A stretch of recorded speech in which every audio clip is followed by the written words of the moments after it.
After getting engaged, I discovered Marcus had a well-connected secretary. Marcus brought her to all company dinners and galas, saying he didn't want me to be too tired.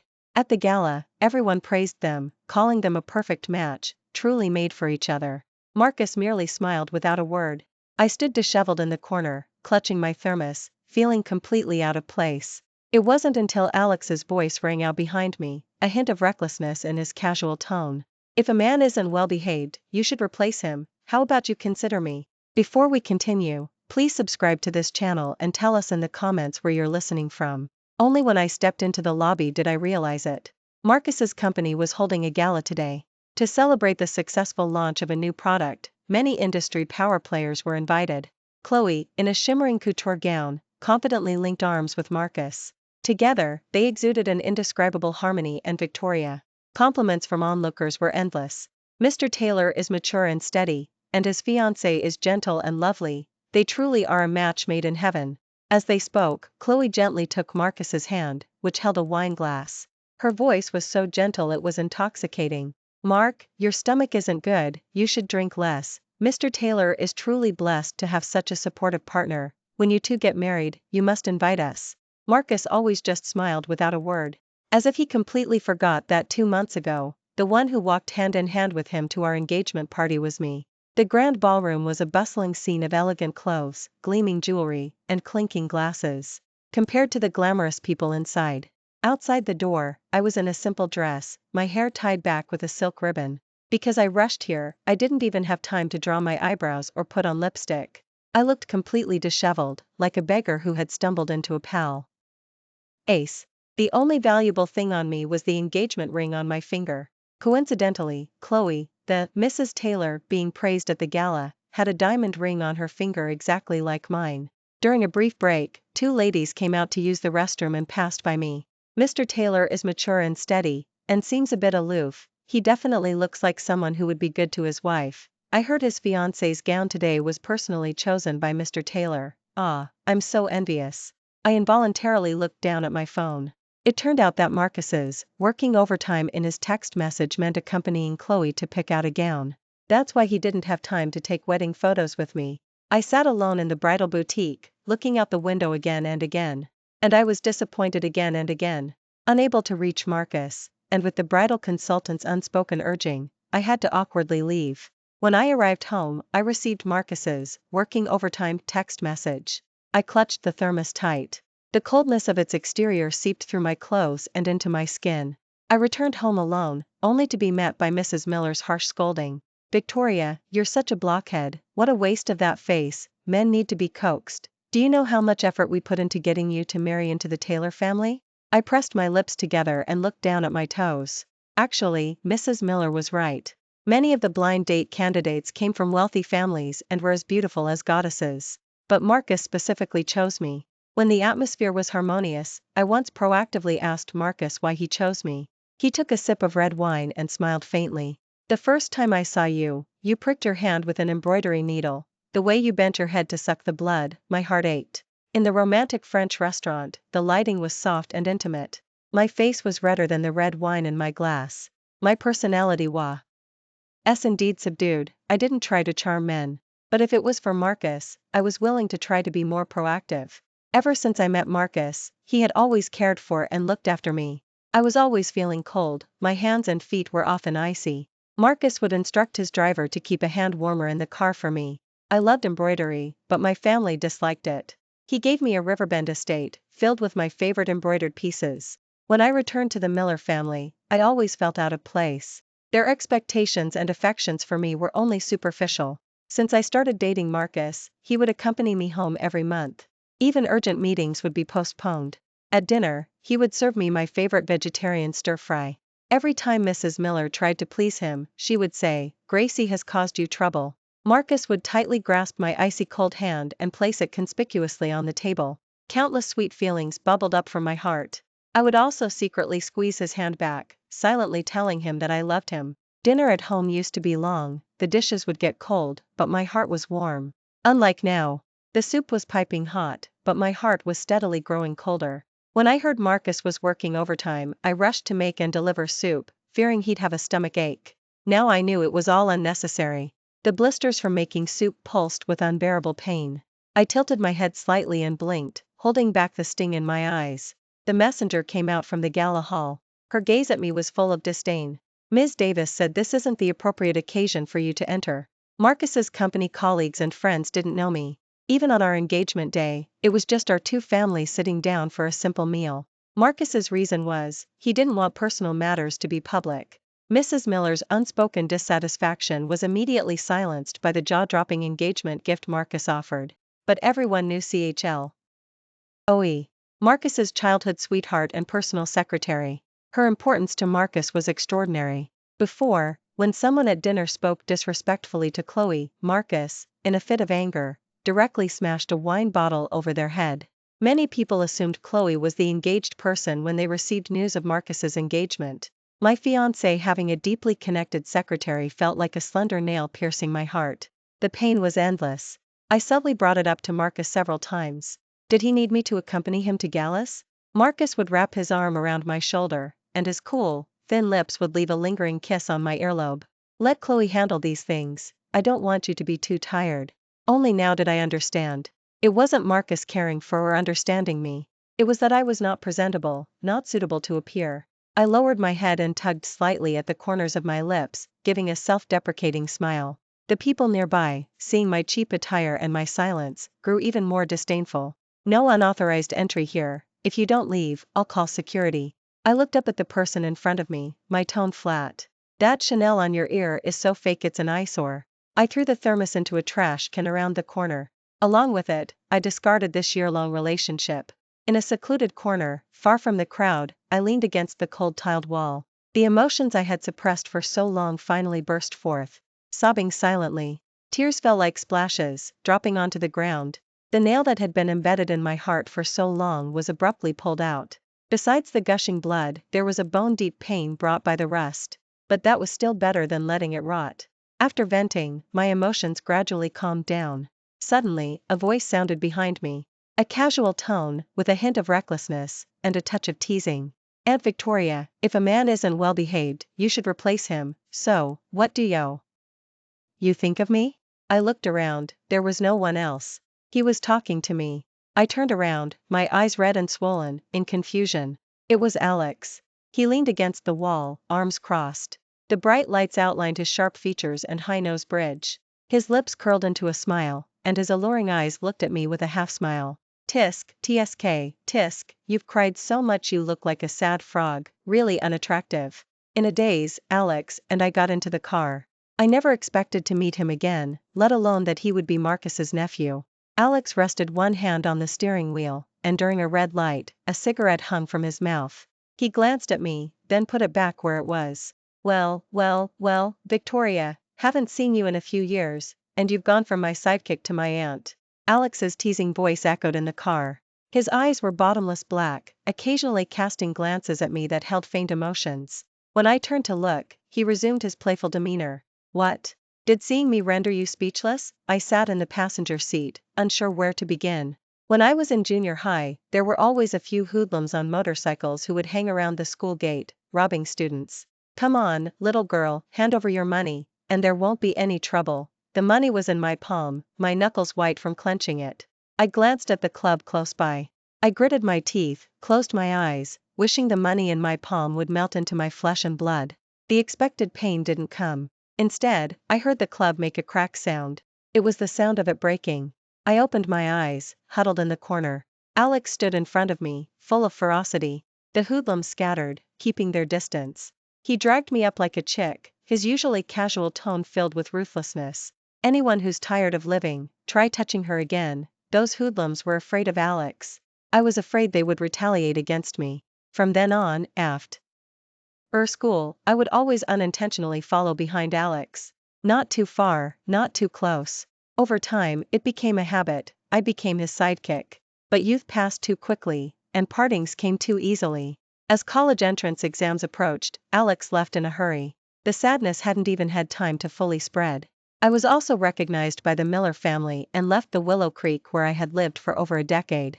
When I left, Grandma Rose, with a hunched back and wrinkled hands, held me tightly. Her eyes were filled with tears, yet she smiled like a blooming flower. "My dear girl, you have such a good nature, they'll surely cherish you like a treasure. Life in the big city is good, much better than suffering with this old woman."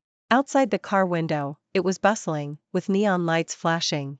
But Grandma, I wasn't doing well at all. My parents didn't like me. The double-sided embroidery I painstakingly sewed, they turned around and threw into the trash can. My relationship wasn't good either. They had so much love, they could divide it among many people. I bit my lower lip, my eyes burning, and turned my body halfway to look out the window. A refreshing scent wafted towards me, mixed with Alex's body warmth. His large black jacket was draped over my head. Even his magnetic voice held an inexplicable heartache. "Don't hold it in, I can't see you." Alex knew. I never cried in front of others.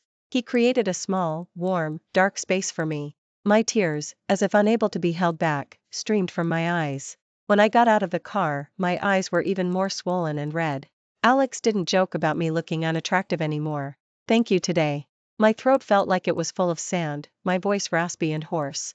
Alex pouted and smiled, reaching out to ruffle my hair. Just like he used to do every time I shared my sparkling water with him. Only this time, his outstretched arm, before it even touched my hair, suddenly retracted. Alex glanced at the house behind me. It was the Riverbend estate Marcus had given me. Alex's thin lips pressed into a line, he took a deep breath, then exhaled. The moonlight was faint and gloomy. He was immersed in countless feelings of helplessness and loneliness. "Victoria, does it really have to be him? What did you just say?" His voice was too soft, carried away by the sudden wind, and I didn't hear him clearly. Alex didn't repeat himself. Hands in his pockets, he lightly pointed his chin at his jacket in my hand. "The wind's really strong. Bringing you home was really torturous." With that, he let out 2 bitter laughs. I felt truly bad, the wind was indeed strong today. I had planned to wash the jacket clean before returning it to him. But now, it seemed I had to return it immediately. "Alex, don't forget to take cold medicine when you get back, tonight, thank you so much. If you hadn't been there, He had already walked into the darkness. The only reply was his vaguely waving silhouette. I returned to the villa, packed up my belongings, and boxed them. Counting them, it seemed there wasn't much that truly belonged to me in this house. The flower shed, embroidery frame, thread wax, didn't even fill one box. The bags, jewelry, clothes, and the outrageously expensive embroidered pieces bought at auction, these were all gifts from Marcus. I went upstairs and retrieved 2 of Marcus's shirts from the deep recesses of the wardrobe. These had been my birthday gifts to him. The collar featured an anthurium I had personally embroidered. It coincided with his complete takeover of Taylor Corporation, symbolizing great prospects and rising success. Marcus had accepted them with a broad smile, but then turned and placed them in the deepest part of the cabinet, never taking them out again. In contrast, Chloe's striped tie always sat in the most convenient spot. When leaving, I placed the key and the engagement ring together on the table. Before the engagement, I had saved up enough from my studio to buy a small apartment. By the time I returned home, it wasn't too late. I picked up my phone and dialed Marcus's number. Some things were better clarified. The gala was very successful, and Marcus was pleased. Taking over the company from his father's generation, he had diligently cultivated it for 2 years. Finally, he transitioned from young Mr. Taylor to the legitimate Mr. Taylor. He could be said to be quite self-satisfied. Actually, during the gala, Marcus knew Victoria had come looking for him. Such a grand occasion. It wasn't appropriate for her to enter. Without seeing Victoria, he could already imagine how she looked. A plain suit, hair simply tied back, perhaps a light makeup if she made an effort. Elegant, beautiful, and very fitting for Victoria. Just like the first time he saw her. Among the many blind date candidates with elaborate makeup and attire. Only she blushed so deeply she didn't know where to look. A beauty untainted by worldly desires. Infatuated he might be, but some things were not presentable. Victoria had her own studio, doing handmade embroidery. After a family dinner once, Marcus overheard a few aunts quietly discussing. "Calling her an embroiderer sounds nice, but isn't she just doing needlework? I really don't know what Marcus is thinking, picking her of all people, and she's so quiet, barely says a word." Marcus's journey to where he was today, amidst a family power struggle, had not been easy. For a moment, Marcus did regret his impulsive decision. If he could find a savvy and supportive partner, she could share and enhance his efforts considerably. Unlike now. Fortunately, Chloe was always by his side. Chloe acted as his fiancé, and Marcus had always known. At first, he did feel a pang of guilt towards Victoria. Later, seeing Chloe handle everything with ease as his unofficial fiancé, he realized Victoria probably couldn't do it. The faint guilt in his heart had long vanished without a trace. See. Compared to galas, Victoria seemed to prefer being alone, working on her needles and threads. Useless things. Just for her enjoyment, he would buy her a couple, just to humor her. Friends would jokingly warn Marcus, saying he was having multiple partners and to watch out for domestic strife. Marcus drained his red wine, saying confidently, "Friction? Does Victoria have that kind of spirit?" In Marcus's eyes, Victoria was as docile as a little rabbit, never interfering with him. Even when she threw a tantrum, it was always soft-spoken. 2 words of coaxing would fix it. Besides, Victoria also had greedy parents. Even if she did know about these outside affairs, what could she do? Marcus's POV. Marcus looked at his nephew, the headache from drinking intensified. Alex was his nephew. He took his mother's surname, Reed, and was only a few years younger than Marcus. Marcus always disliked his own brother. He wore an apron every day, doting on his sister-in-law. He even chuckled, saying his wife worked hard giving birth, so taking her surname was appropriate. Even Alex had always lived at his maternal grandparents' home. Except for holidays and festivals, they rarely met. That evening, Alex suddenly burst into Marcus's room. Chloe was lying in bed, her clothes half open. The savagery and ruthlessness in Alex's eyes looked like he wanted to tear someone to shreds. The ornaments and table lamp nearby instantly shattered on the floor. In a panic, Chloe, not fully dressed, hurriedly fled. Alex stood imposingly at the doorway. A few light words from him instantly flustered Marcus. "Uncle Marcus, you really can stomach anything. If Grandpa Taylor found out, would you still be able to secure your position as CEO?" Grandpa Taylor was an upright old master who always disapproved of his descendants messing around. "Alex, Chloe and I aren't what you think." Looking at Alex, whose anger seemed to come from nowhere, Marcus's defensive words were cut short by the ringing phone. Marcus. It was Victoria on the other end, her voice gentle and melodious. Yet, it carried a calming presence. It had countless times before washed away Marcus's anxiety and fatigue. "Gracie, I have something going on right now, I'll call you back." Marcus looked at Alex, feeling that he was a handful. "Marcus, we're breaking up. Chloe is more suited for the role of Mrs. Taylor than I am, I'm sure you feel the same. Everything you gave me, I've left in the Riverbend estate, the key is on the table. Marcus, let's part on good terms. I wish you happiness." In the quiet room, only Victoria's voice echoed. The volume wasn't loud, but it floated into everyone's ears. It wasn't until the call ended that Marcus reacted. Victoria had actually broken up with him. Marcus was stunned for a moment, then laughed in exasperation. What was this? Throwing a petty tantrum. Because he didn't let her attend the gala tonight. He really had spoiled her, she was becoming unruly. Breaking up? Fine. He would give her the cold shoulder for a while, and then she would surely come back to him. Beside him, Alex's anger dissipated quickly. When the call ended, Alex directly lowered his head, crossed his arms, and chuckled softly. Due to Alex's mother's family connections, Marcus couldn't vent his anger and considered carefully. "Don't tell Grandpa Taylor about tonight, I'm worried he can't handle it physically." "Don't worry, Uncle Marcus, I'm not that idle." With that, Alex whistled and went downstairs. Time didn't allow me to grieve for the lost relationship. The Lost Intangible Heritage embroidery competition sent an invitation letter, inviting me to participate. This was my first time entering a national-level competition, and it was also recognition for my work. After the joy, heavy pressure followed. Carefully prepare, rush to make day and night. Design, draft, mount, thread. If not satisfied, undo and restart. Repeating the process, challenging different designs and embroidery techniques. When Alex suddenly appeared at my doorstep, I thought my eyes blurred from exhaustion. "Victoria, my jacket's dirty." What should I do? The black jacket that once represented my small dignity was thrown back into my arms. There might be some snot on the collar. I turned the jacket inside out, mumbling softly behind Alex, "Nonsense, there's no snot anywhere." Alex scanned the room, then the smile on his lips faded, and his gaze fell heavily on my face. "Victoria, you really think you're a giant panda, tired of living?" Before he could finish, my vision suddenly blurred, and I lost balance. "Gracie! Gracie!" I couldn't respond to the frantic calls. I only remembered falling into an unbelievably warm embrace. My nostrils were filled with a faint fragrance. It was very comfortable, very peaceful. When I woke up again, outside was pitch black. Alex had pulled up a chair and was sitting by my bedside, slept with head propped up. The bedside lamp was dim. He was frowning slightly, his lips naturally turned down, looking very uncomfortable in his sleep. I gently patted his arm, wanting him to go rest in the side bedroom. Alex opened his eyes, and with a natural movement, felt my forehead. "You're awake. Want some water?" He handed a lukewarm cup to my lips, then tucked a pillow behind my back. "Lean against this. It's more comfortable." The doctor came by. "It's low blood sugar caused by irregular eating, and a slight low fever. No need to take medicine yet, thank you." My nasal passages were stinging, and I opened my mouth. Besides thank you, I didn't know what else to say. Since leaving Willow Creek and Grandma Rose, no one had cared for or looked after me like this again. After a long separation, I found the feeling of home again.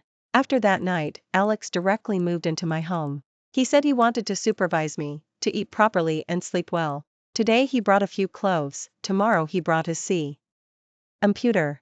And some mornings, his secretary would deliver documents directly to my doorstep. Normally, Alex always seemed somewhat casual, but when he worked, he was like a changed person. His well-proportioned figure leaned slightly forward, the cuffs of his light gray shirt rolled up to his forearms, a fountain pen clipped between his long fingers. Slanting sunlight from outside hit his angular profile, half his shadow falling on the wall. After the person on the other end of the phone finished reporting, Alex's magnetic voice held a serious tone. "Don't make this mistake again, send me another version before the end of the day." He hung up the phone, and turned a page of the document. Along with the clatter of turning pages, Alex said without looking up, "Victoria, you've been peeking at me for 10 minutes. I hurriedly lowered my head, blushed deeply, my heart pounding in my chest.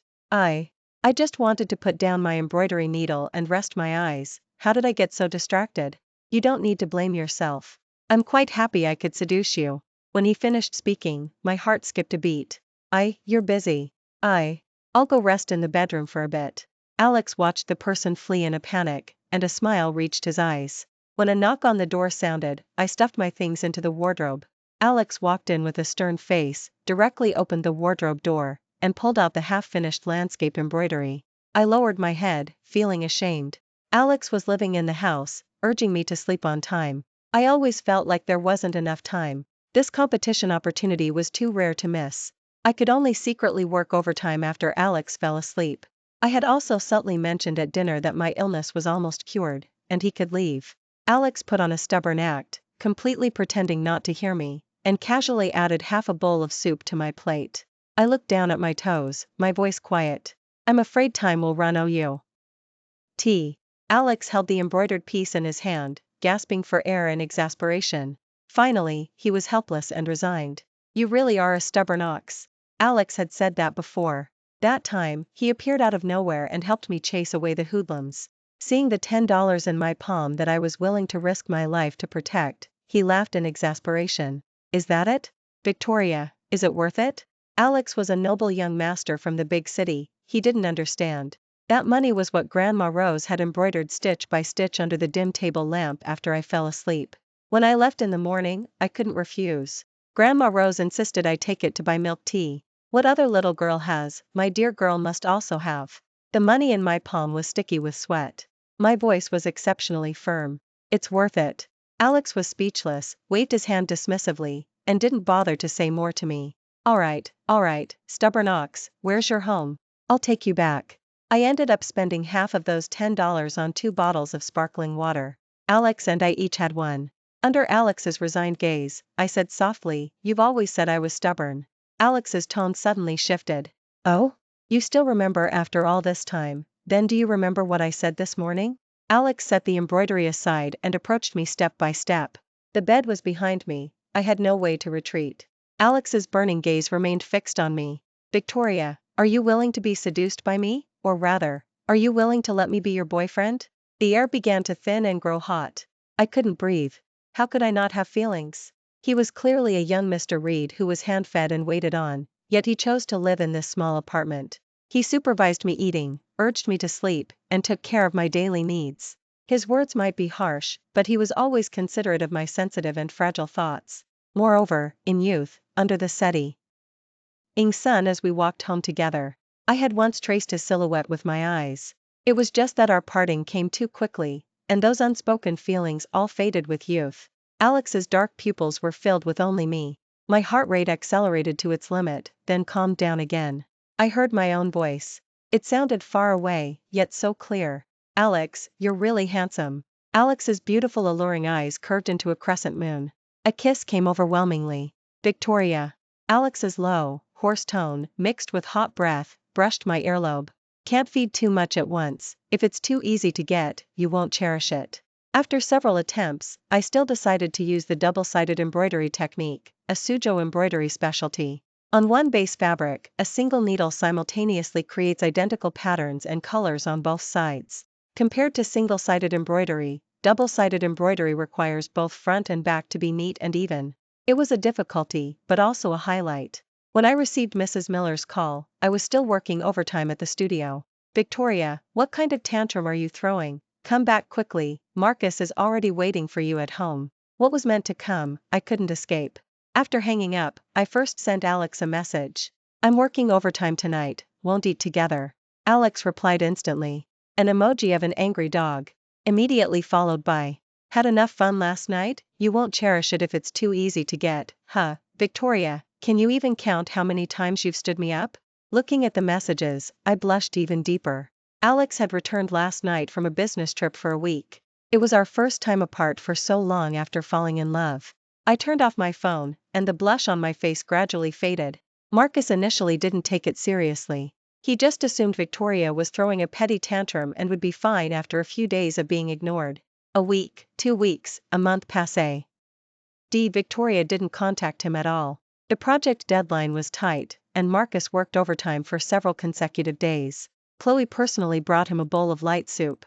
He took 2 sips and didn't touch it again. The taste was completely off. Marcus felt unsettled for no reason but didn't dwell on it. After dealing with a mountain of work, Marcus leaned back exhaustedly in his chair, Victoria's pale face lingering in his mind. It lingered. Victoria always exuded a calming power. Just having her by his side could wash away all his fatigue.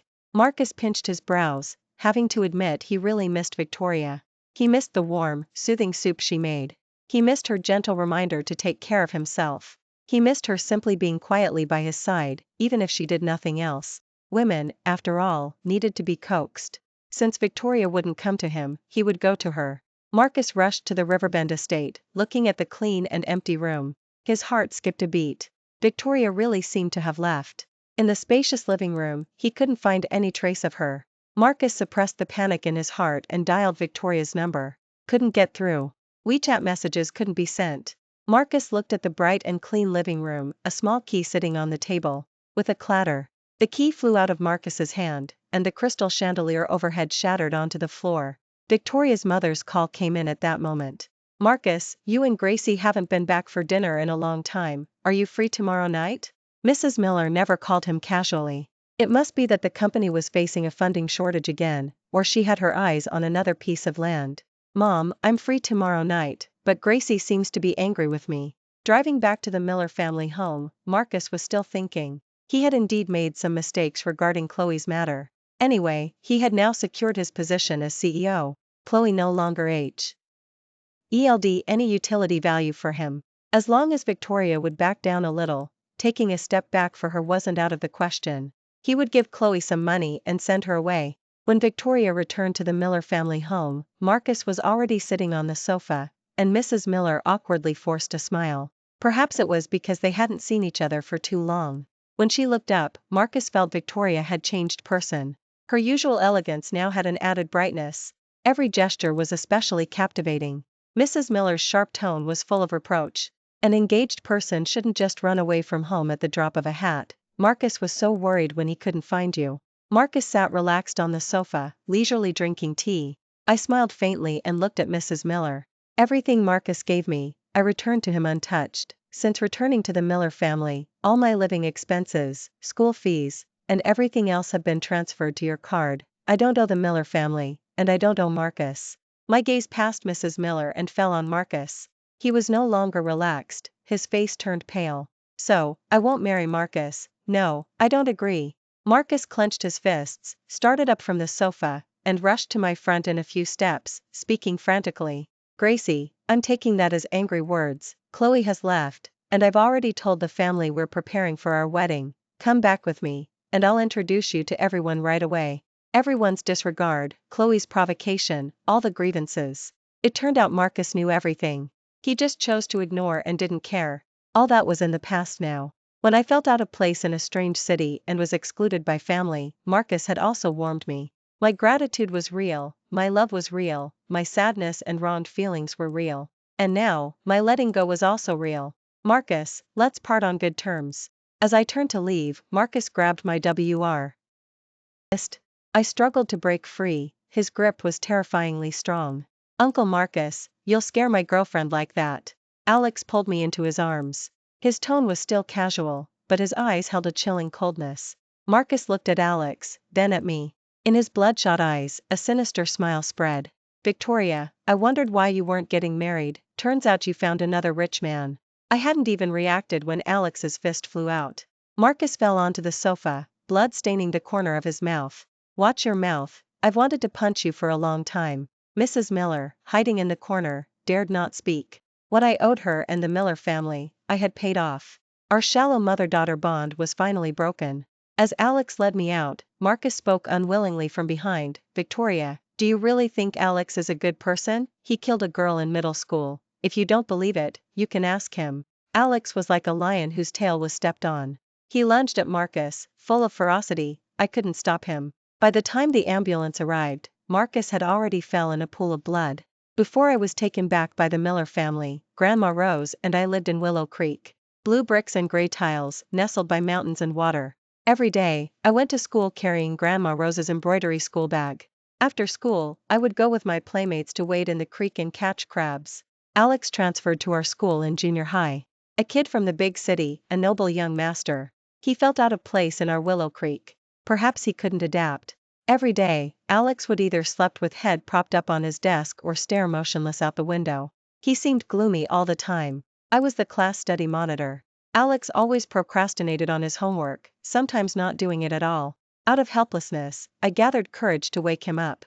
Alex suddenly lifted his head from his shoulders. He was gasping for air, his face pale, with large beads of sweat on his forehead.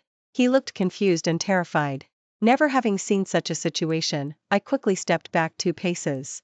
Alex, are you okay?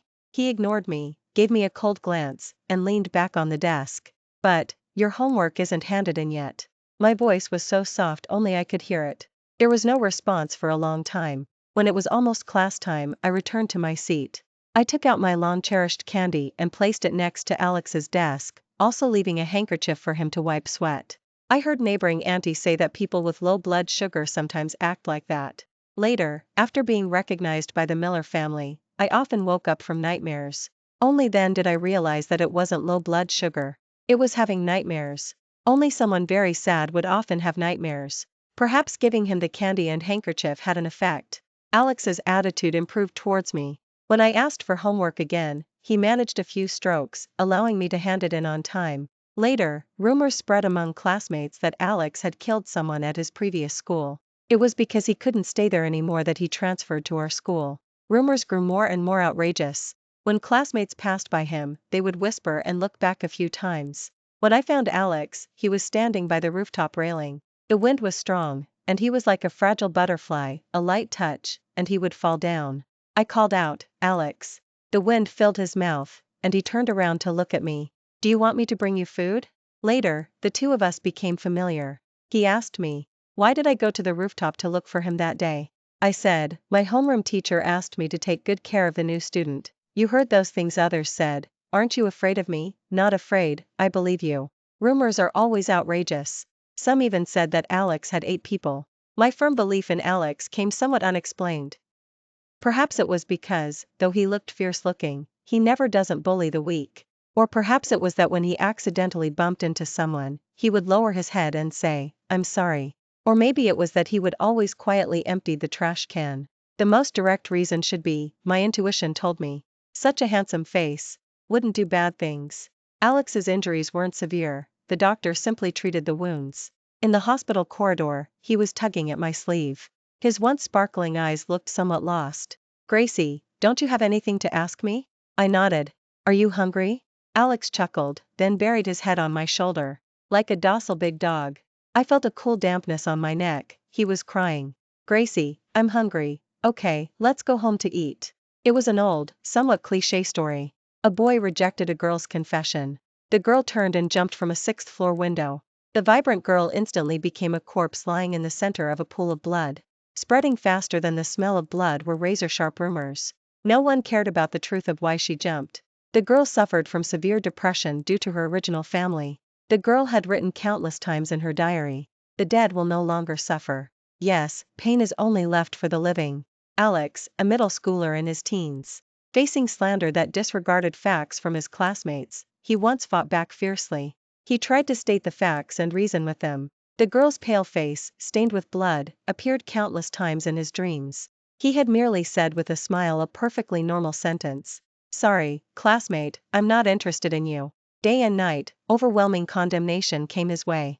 No one cared about the truth. They only believed what they wanted to believe. A teenage boy got a girl pregnant but refused to take responsibility. The girl had no one to turn to and jumped from the building. This was the fixed fact they attributed to Alex. The end of the matter was that Alex was close to breakdown. Under the Miller family's arrangements, he transferred to our school in Willow Creek for recovering. That evening, as I nestled against Alex's chest, drowsy and almost asleep, a barely audible voice came through. "Gracie, thank you for saving me." In those days, like falling into an abyss, Victoria was like the 10 a.m. sunshine, warm and gentle, slowly permeated Alex's life, and pulled him out of the abyss. Victoria, with her clean and serene face, spoke in a tone calm and firm. "I believe you." Alex regained his courage to stand in the sun and embrace the world. "Gracie, I love you very much." I was drowsy, but I still responded to him. "I love you too." Marcus proposed that he wanted to see me one more time. He was seriously injured, and during the blood transfusion, the Taylor family discovered something amiss. Marcus's blood type didn't match. DNA results proved that Marcus was not Grandpa Taylor's son. Overnight, he went from the favored son of heaven, CEO of Taylor Corporation, to a bastard despised by everyone. This drew countless sighs of regret. On the day of discharge, I still saw him. Marcus was already thin, but now he was skin and bones. His face was pale, his hair messy. In his once confident eyes, there was a look of despair. "Why did you save me that day?" On the day I returned to the Miller family, Alex went wild. He rained blows on Marcus. Finally, I couldn't stop him, so I blocked Marcus and called an ambulance. I don't want anything to happen to Alex. Marcus's only hope vanished, and he lowered his head and smiled. I looked at him calmly, then spoke. "I don't want anything to happen to you either. When I was excluded by the Miller family, I was truly grateful to you." As the words ended, Marcus stiffly turned away. On the white quilt, tears fell like splashes. When leaving, Marcus called out to me with a hoarse voice. "Victoria, I'm sorry, I love you very much, tack. Care, Marcus." Efforts bore fruit. My double-sided landscape embroidery won first prize in the competition. On the day I received the trophy, I returned to Willow Creek. I placed it in front of Grandma Rose's grave. "Grandma, you were right. I will get better and better." Overwhelming longing would be carried by the wind, and Grandma can receive it. 2 months later, Alex took me to visit his parents. On the way, I felt a bit awkward and scared. Do your parents care about family background? Such a prominent family always values matching social status. Alex looked at me, a handsome curve lifting his lips. "Ms. Victoria, you're someone who's won major awards. Why are you still so humble? Don't worry, you're more than good enough for me." The atmosphere was much more harmonious than expected. Mr. Reed, to welcome my arrival, cooked personally. Mrs. Reed looked at her son and waved her hand dismissively. "Go help in the kitchen, don't stand here interrupting our conversation, mother and daughter." In the spacious living room, Mrs. Reed took my hand, her face full of warmth. "Gracie, Alex has mentioned you to us before," he said. "Victoria is a very good girl, elegant, quiet, beautiful, and she has a resilient spirit." In his senior year of high school, he called me and said he wanted to apply to the same university as you, and then confess to you. As she spoke, Mrs. Reed's voice had a nasal tone, and her kind eyes welled up with tears. "But then I suddenly had something grow in my stomach and had a major surgery." He came back in a hurry. By the time I was fully recovered, when he went back to find you, it seemed everything was too late, and he didn't want to disturb you. On your engagement day, he cried terribly on the balcony. He said that the girl he loved was going to marry someone else. Concluding her words, Mrs. Reed gently wiped away her tears and smiled gently. Thankfully, you still ended up together in otherwise, I would blame myself for life. Dinner was very harmonious. Mr. Reed kept urging me to eat more, and Mrs. Reed continuously served food for others into my bowl. After dinner, Alex led me out for a walk. Holding hands, we walked along the ginkgo-lined path. I walked a few steps faster and stood in front of him. Alex, when did you start liking me? He stood with his hands in pockets, pretending to think. That's a long story, can't finish it today. I removed a leaf from his hair and smiled knowingly. It's okay, tell me slowly, we have plenty of time. Thanks for watching today's story. If you liked this video, please give it a thumbs up and share it with friends.